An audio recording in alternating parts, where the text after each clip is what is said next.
Hello guys, ito para sa mga taong binala ko Ba't ba kayo nagagalit sa akin pag binabla ko kayo? O, di ba? Hindi ba kayo makamove on? O, di magreklamo kayo sa Korte Suprema. Sabihin nyo, ay, binala kami ni Escape. Kasi, mataas ang posisyon namin sa lipunan. Kaya mataas ang mayaman ako kaysa kay Escape. Wala kang karapatan si Escape ng block. O, di ba? Yun ang gawin nyo, hindi yung kung ano-ano yung iniisip nyo di ba? Kung sa totoo lang. Kasi marami na akong binalak O di ba, kung gusto ko sila i-block, wala silang magagawa. Hindi naman nila ako kakilala O di ba? May naitutulong ba sila sa akin? O may natutulong ba ako sa kanila? Wala rin naman di ba? O ano naman ang problema ron? Yan ang tunay na pangyayari. Bakit ikagagalit nila? O di ba? Sabi ko nga, bilhin nyo tagi-isa cellphone, marami kayo Tapos i-unblock ko kayo sa harap nyo mismo. O diba, yan ang tunay na pangyayari.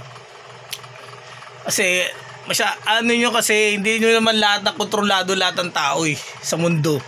Hindi po pwede, huwag nyo tuturuan ng isang tao, galakin mo ko kasi mababang tao ka lang, galakin mo ko. O diba, masama yun.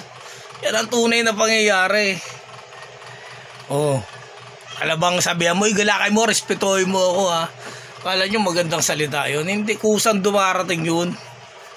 Hindi hinahangad ng isang tao na sabihin mo yun sa kanya. O, diba? Ngayon, alam nyo na. Ako nga si YouTuber Black O, diba? Ege Escape.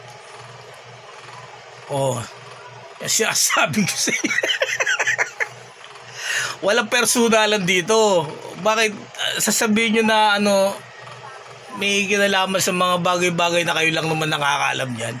Hindi kayo mandamay sa mga ibang yung alam nyo, suluhin nyo lang. O diba? Yan ang tunay na pangyayari. Kasi yung mga boss ng iba sumasagap sa mga device naririnig sila O sige na, hasta la vista baby, are you there? Ganun lang yun O diba, di-block nyo rin ako. Kaya lang naunahan ko na kayo Wala na kayo magagawa.